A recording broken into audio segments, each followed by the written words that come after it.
Welcome.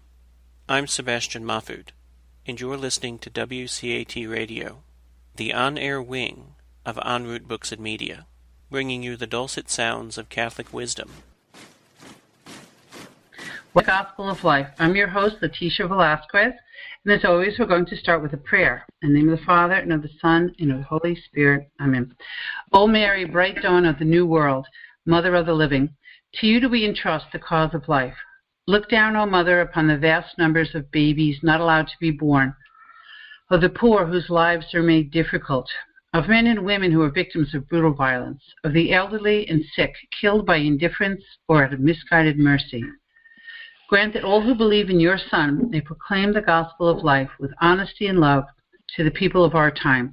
Obtain for them the grace to accept that gospel as a gift ever new, the joy of celebrating it with gratitude throughout their lives, and the courage to bear witness to it resolutely, in order to build, together with all people of goodwill, the civilization of truth and love, to the praise and glory of God, the Creator and lover of life. Amen. And the Father, Son, Holy Spirit. Amen. Well, I'm honored to have Stephen Carpen with me today. Steve got involved with the pro-life movement as a volunteer leader with 40 Days for Life campaign in Madison, Wisconsin. Before long, he found himself at the center of a nationwide controversy as the health system of his alma mater, the University of Wisconsin, was secretly preparing to open a late-term abortion center on campus. Groups across the state looked to him for leadership.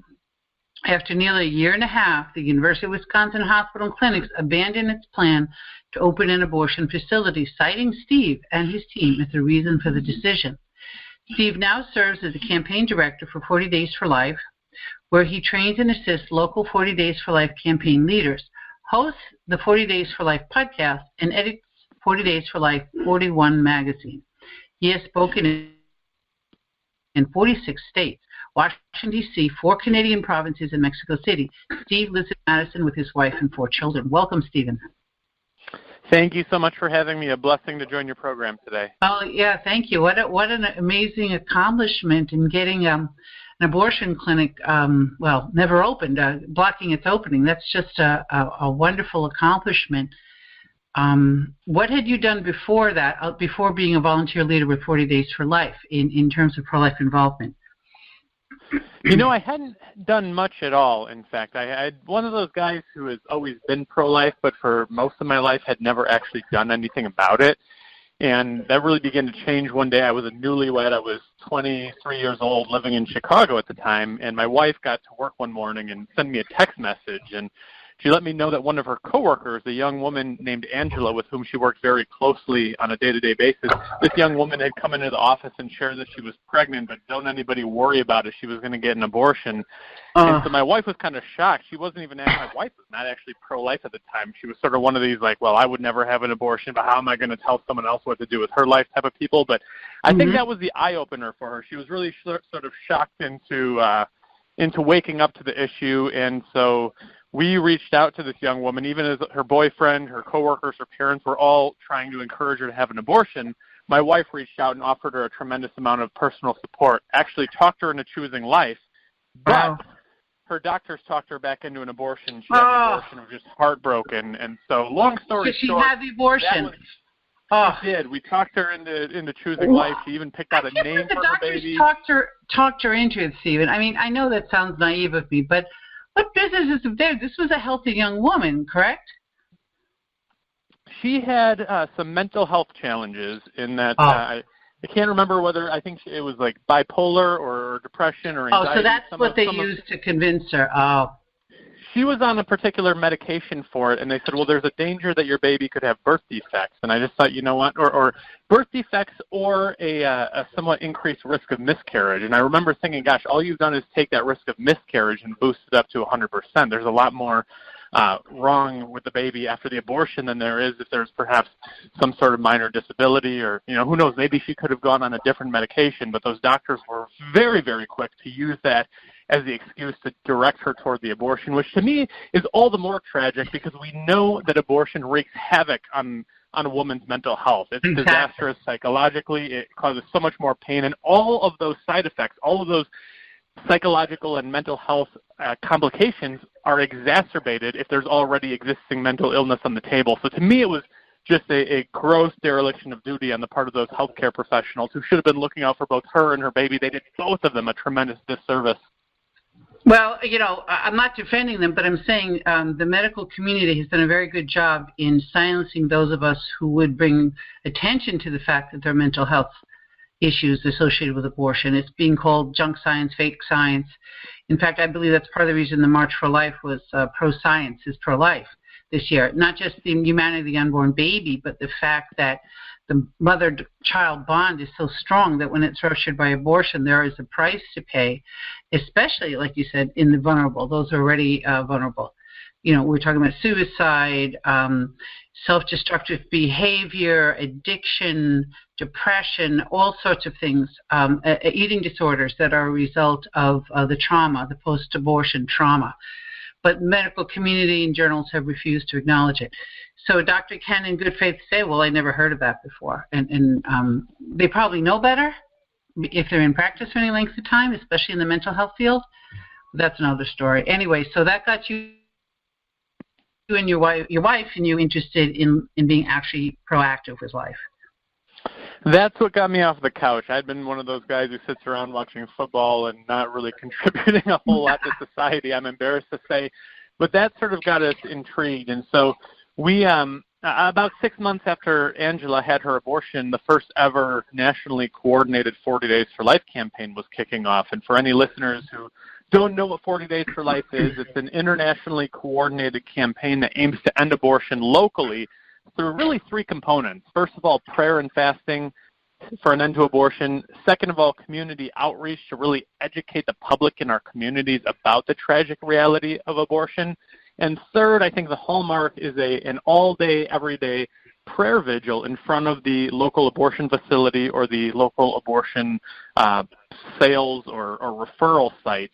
And so this is sort of all going on right after Angela had her abortion. And so my wife and I ended up getting involved. We moved back to Madison, Wisconsin first, so we got involved in 40 Days for Life here, just sort of moved by the way we saw abortion harm Angela and, of course, take the life of her baby. And so that was my introduction. This all happened right around the same time. I got involved as a local campaign leader helping to recruit our volunteers in Madison, Wisconsin to pray and fast for an end to abortion. So that's kind of my entry point into this cause. So it was a personal story. That's very interesting that got you involved. To see abortion up close and personal, it really is a very upsetting, and 40% up to 40% of American women have had abortions. So it's probably a very widely shared experience, but many people maybe don't know how to get involved after. So you just signed up to help your local 40 Days for Life campaign, which is, aren't there 40 Days for Life campaigns in almost every American community? And around the world? Hundreds of cities.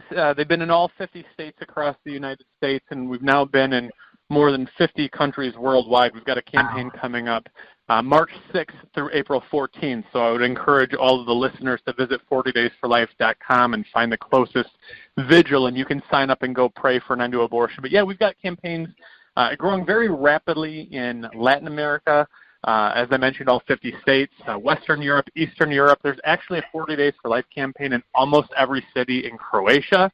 We've got them in Australia, Africa. We've had one in Hong Kong. One in Moscow, Russia. The heart of the old Soviet Union has hosted a 40 Days for Life campaign before.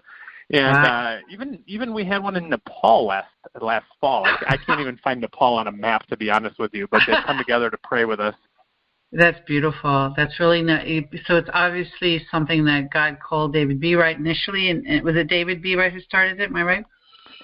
David B. Wright and Sean Carney, and there were two other individuals. They just started really a one-time campaign in their local community, just a sort of a exasperated and frustrated response to the abortion rate going up in College Station, Texas. And during that first 40 days, it was supposed to be the only 40 days, they saw the abortion rate in that community, which had been steadily increasing, drops by 29%.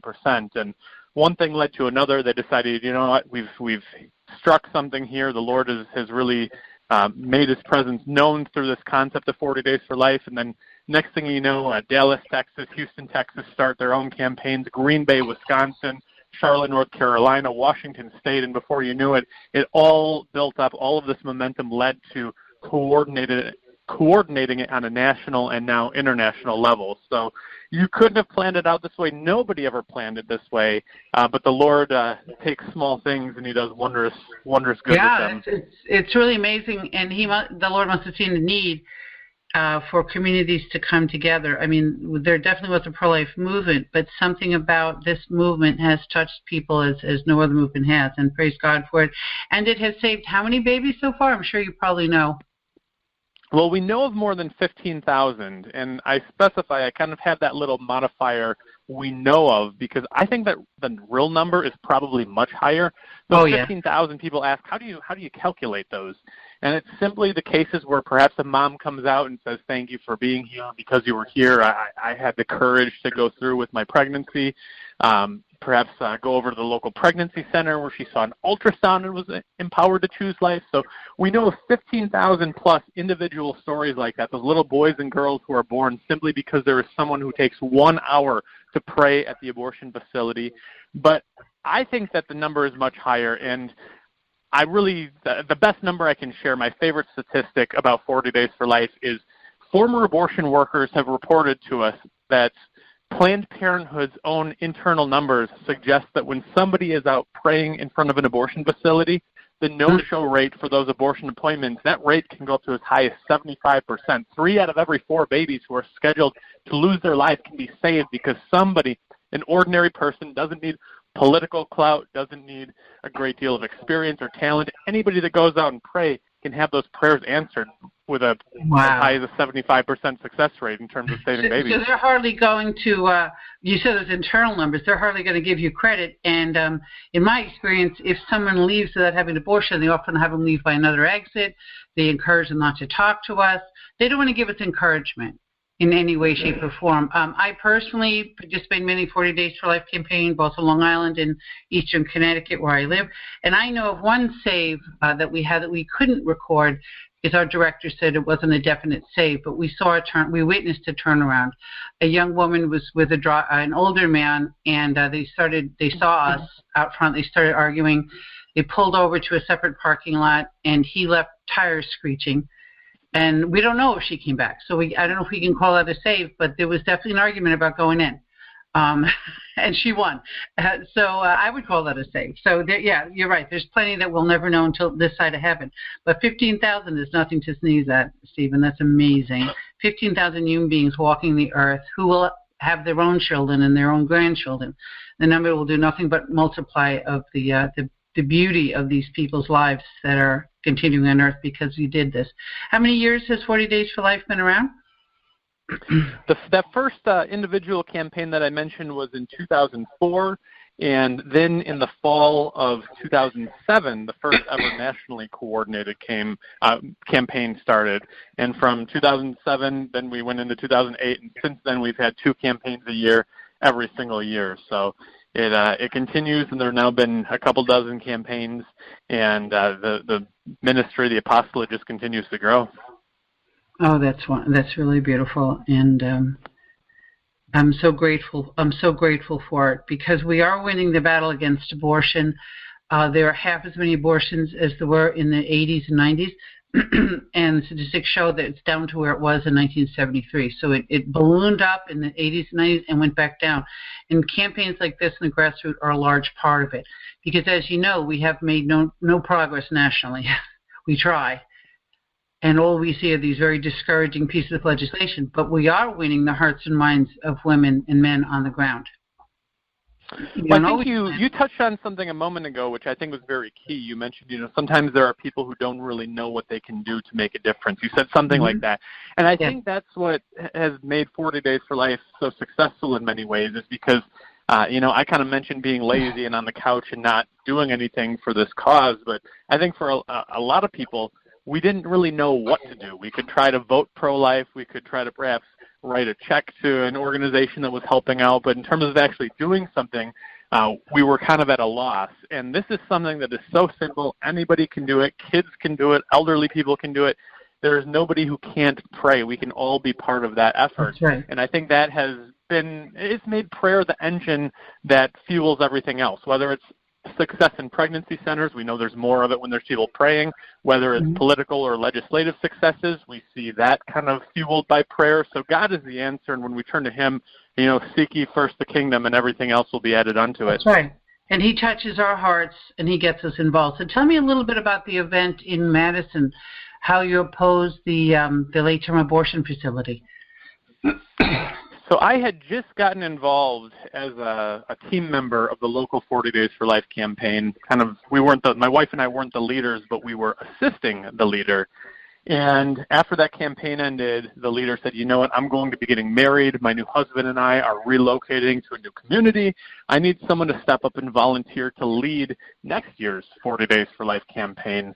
And so we said, sure, we'd do it. And we were excited about it. But at the same time, 40 Days for Life is hard. It is challenging to go out there and see what you see, the broken hearts walking in and out of that building.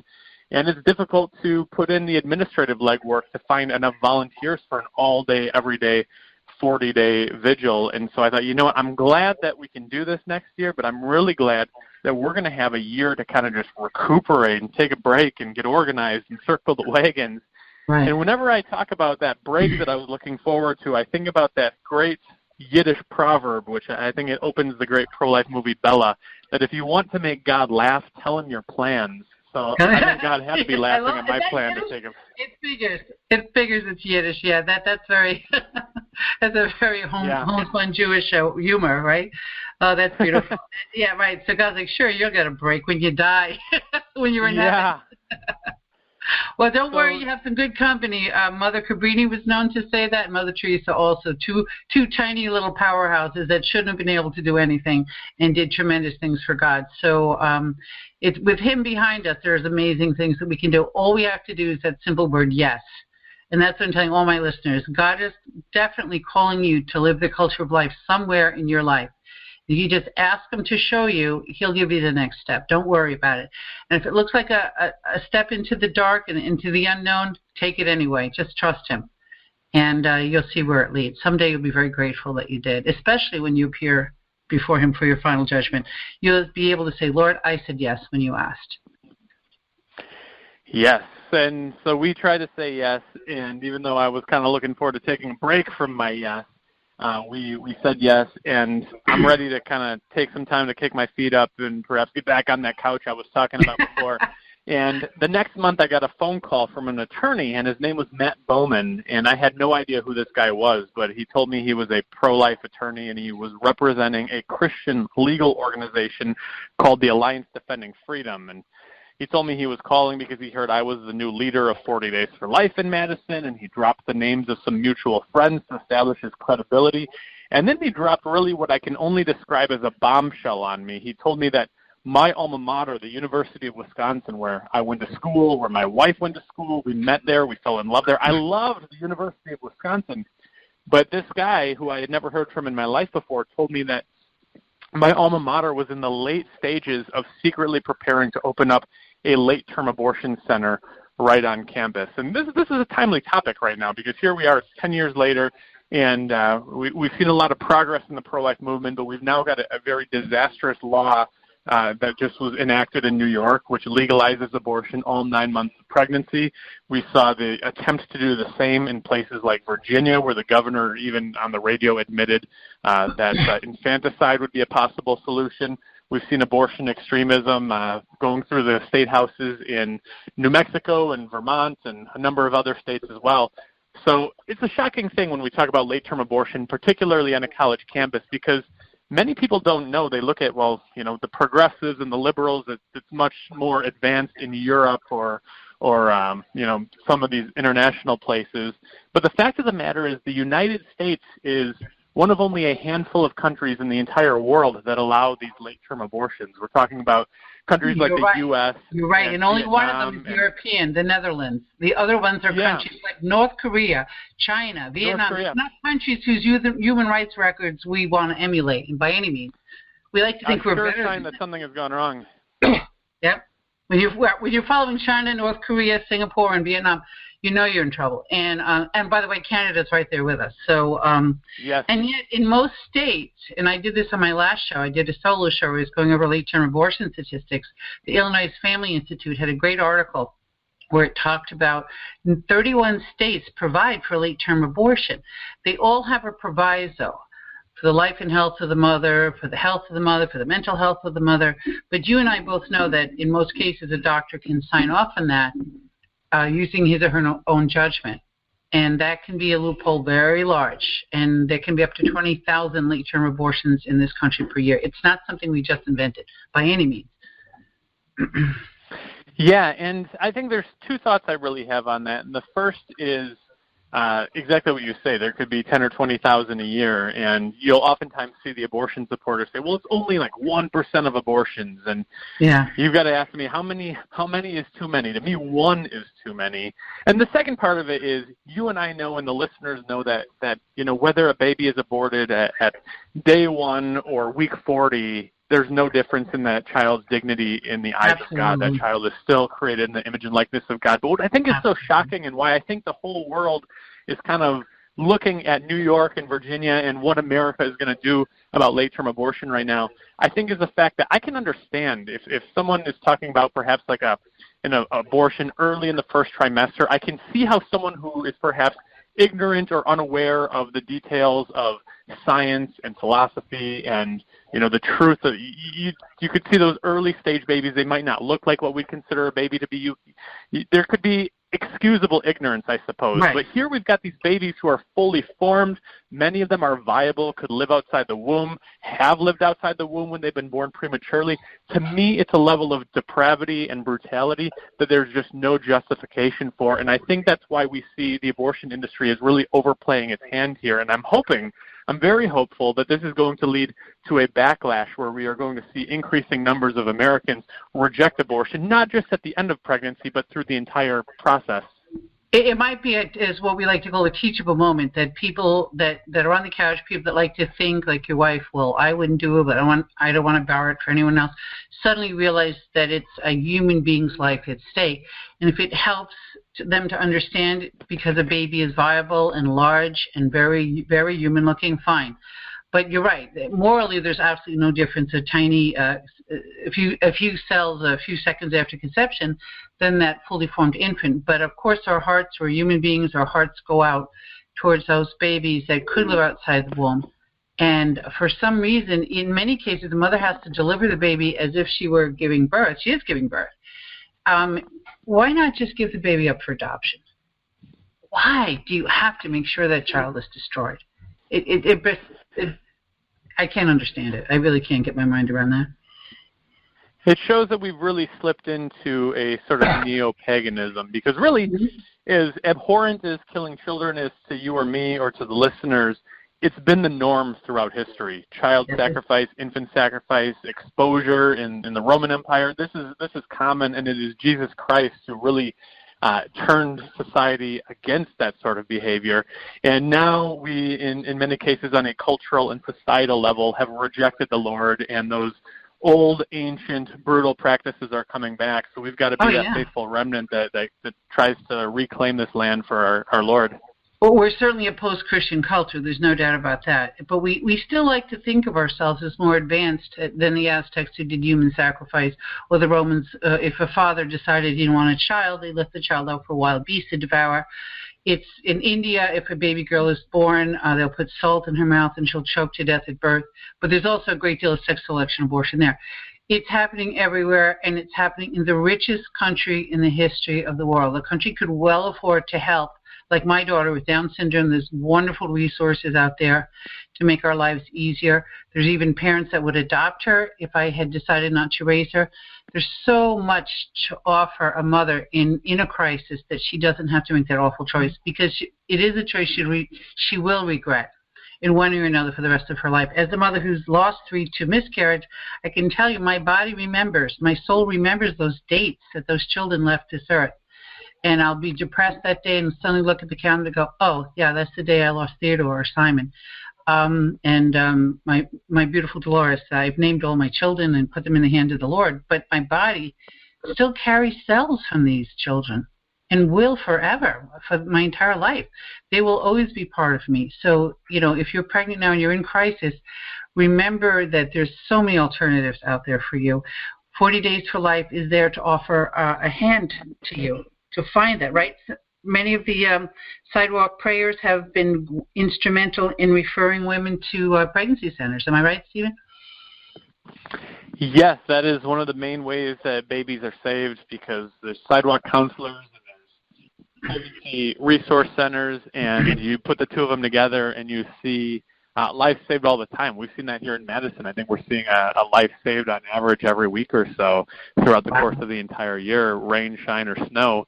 And believe me, today it's snow and ice.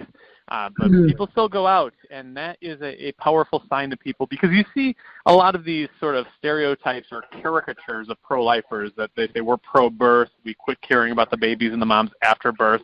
It's a really nefarious lie. Everybody who spent a moment around a pro-lifer knows that there are tremendous amounts of resources available to help these moms get to birth, but also to thrive beyond the moment of the birth of the child. So a lot of lives being saved that way, a lot of success stories, and it's more than just a Band-Aid, because so many of these pregnancy centers are now equipped to really empower women, not just to meet their basic material needs or medical needs, but to help them develop their moral life, their spiritual life, good decision-making, job placement, housing placement, all of those things, so that it can be a long-term success. And hopefully these folks and these families get to know the Lord. And all of that is a recipe for success in my book.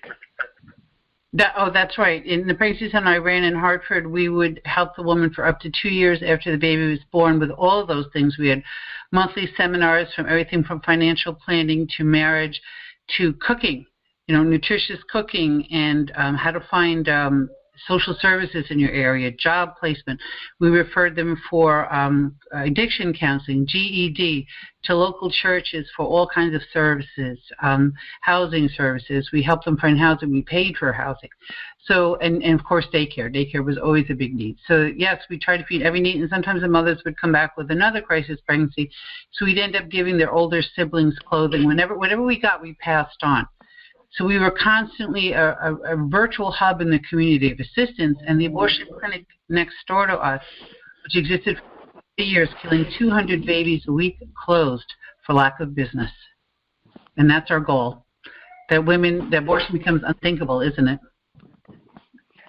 Absolutely. And forgive me, I think you were asking me sort of about the showdown that we had here in Madison. Right, I'm sorry, yes. And I kind of I went off on my kick about late-term abortions in Virginia and New York and everything.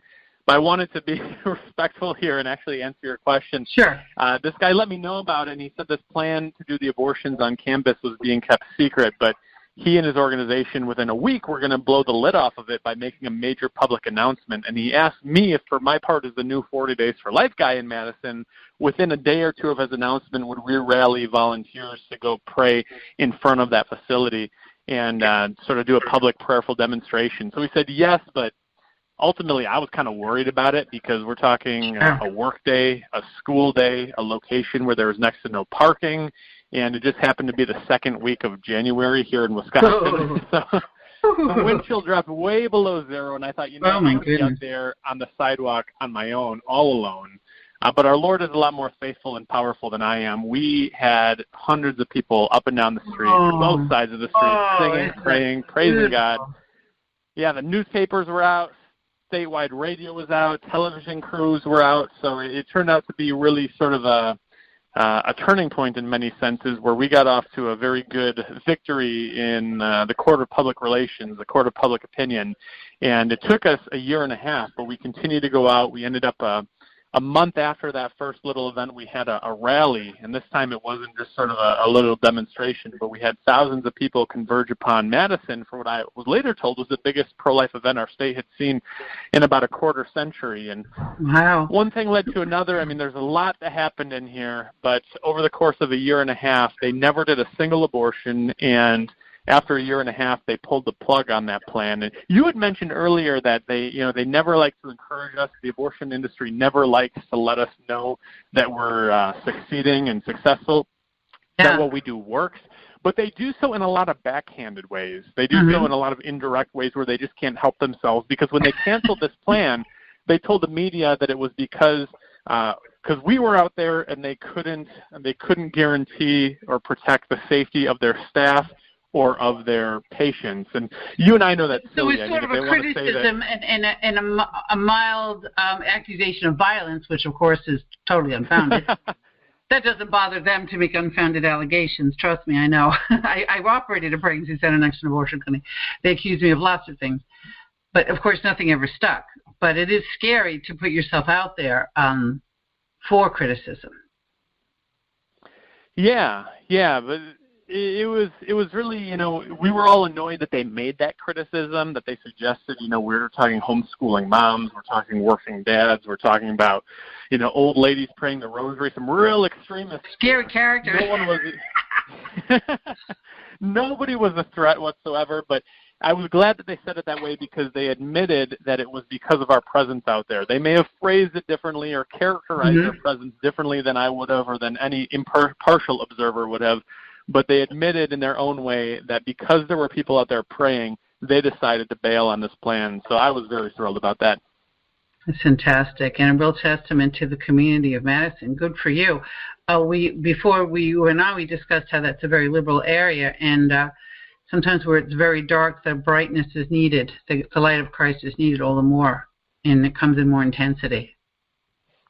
So your presence on those frosty mornings was certainly the light of heaven shining on them. Where sin abounds, grace all the more. And I can think of one particular day where we had gotten some intelligence, some intel. We had some moles feeding us information. And we had heard that they were kind of on the fence about whether they were going to proceed with this abortion plan. And so we planned another big prayerful demonstration in front of the building. And as we're out there gathering, we've got a couple hundred people out, and it starts to sprinkle from the skies. And I'm praying, like, Lord, don't let it rain. We need this to be a success. And then it starts raining harder. And I'm praying, Lord, everyone's going to go home as soon as the opening prayer is over. And then absolute downpour, torrential downpour, and I'm freaking out. And the priest who was leading us in prayer, he said, Lord, we thank you for this rain that you have sent because it's an opportunity for us to make an even bigger sacrifice for you and for the least of your children.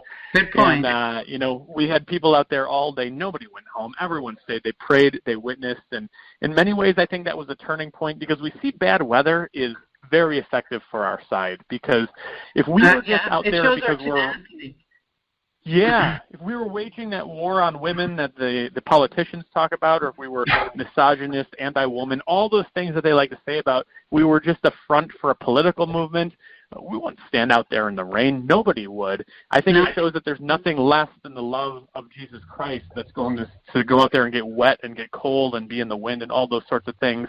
And that's why not just the success that we had in Madison, but this time of year, our Lenten 40 Days for Life campaign, as you know where you are, it's cold in much of the country, and we simply see more babies saved when the weather is bad because it touches hearts in a deeper way. I remember Dr. Bernard Nathanson, who was one of the medical doctor who was responsible for, I believe, 60,000 abortions. She's responsible for getting abortion legalized and died as a pro-life Catholic, said it was that witness, the little old ladies kneeling on the sidewalk in the frost and snow and rain day after day after day, that really moved his heart. And I know 40 Days for Life was instrumental in the conversion of Abby Johnson, former Planned Parenthood director. And I wanted to mention her film Unplanned is coming at the end of March. I encourage everyone listening to go out and see it. Her story, Unplanned, is a very compelling book, and I'm sure the movie does it justice. I've heard some good things about the movie. Was it David B. Wright said to her, if God can change your heart, he can change anybody's heart. something of that nature. In other words, this was a really amazing conversion. And we had 3 or 4 employees in the abortion clinic next to our pregnancy center come and talk to us, and they're on the road. So it's amazing how that witness can move hearts, because it's pretty obvious that you're not doing it for any benefit of your own. You're doing it out of pure love for Christ, but also love for his children, his babies, and his mothers out there. And I think for many of those moms going into that abortion clinic, they don't feel like anybody loves them. They certainly haven't had any. No one's there because they're pro-choice. They're all there because they feel they have no choice. Right. They feel like they're cornered. They feel like they're abandoned.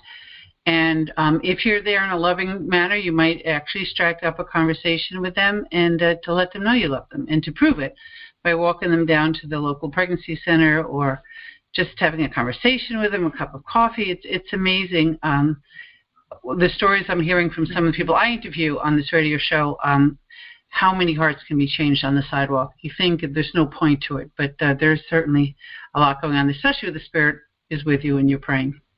The Holy Spirit's with you.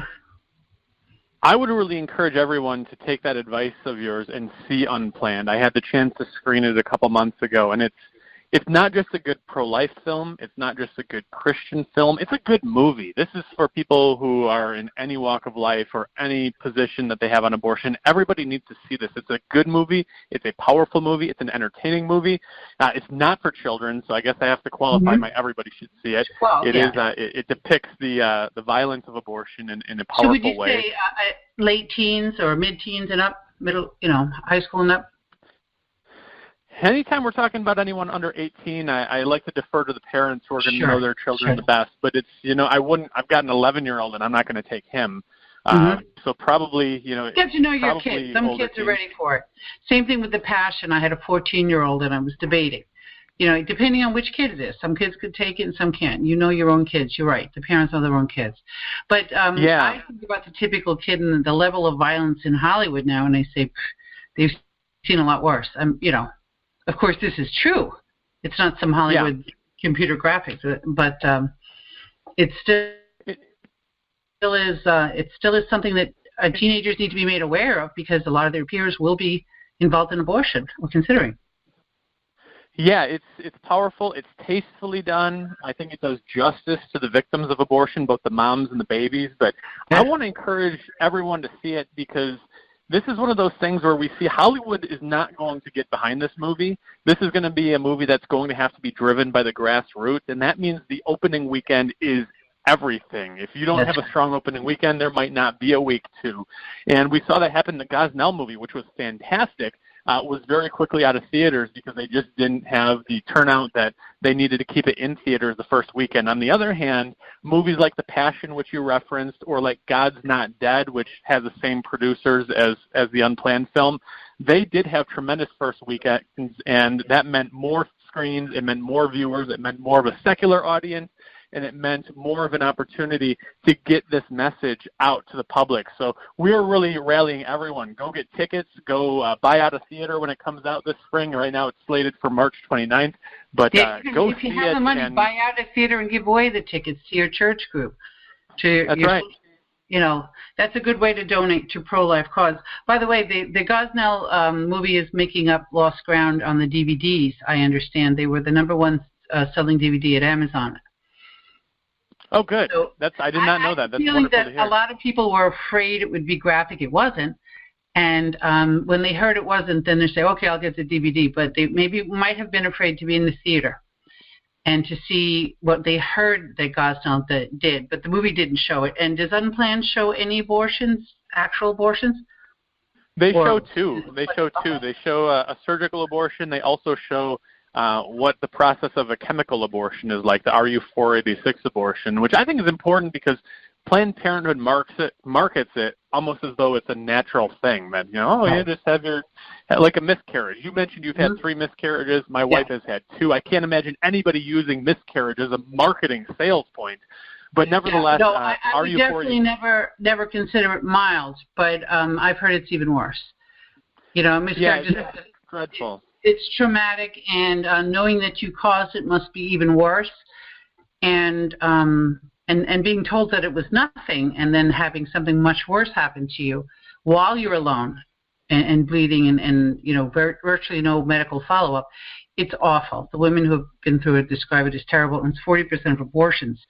So it's very significant. So, it's very important that people be informed about these things, because you're right, they're not going to get the information from their local abortion mill. They're not going to hear that because that's bad for business. Right. This is an opportunity like we've never had, because Hollywood's not going to show it. The networks aren't going to show it on television. But this shows what it's like, and it shows the callousness and the brutality of abortion. So I think it's going to be 5 years from now, 10 years from now, and when we're looking back on the Unplanned movie, I think that our U486 abortion scene is going to be the one that everybody remembers. Good to know. That's important. And I thank you for coming on today, Stephen. You're doing amazing work there at 40 Days for Life in Madison. Thank you for stopping that abortion mill from opening up and for basically raising awareness in a town that considers themselves very educated, except in this one area, right? Well, probably a few areas, but particularly in life issues and morality. I'm sure that a lot of those PhDs could use some schooling, couldn't they? That is for sure, and I appreciate your kind words, though I can't say I did it. The Lord did it, and if the Lord could work through a guy like me, I think he's just showing off. So more power and more glory to him. Well, there's a lot of my listeners that might get off the couch thanks to your encouragement. Thank you so much for being on Living the Gospel of Life, and come back when you have some more exciting stories to tell us. Anytime, I'd love to. Thank you.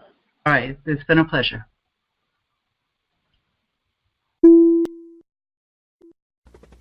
We hope you enjoyed the program and will join us back for another show on WCAT Radio. This is Sebastian Mahfood. Good day.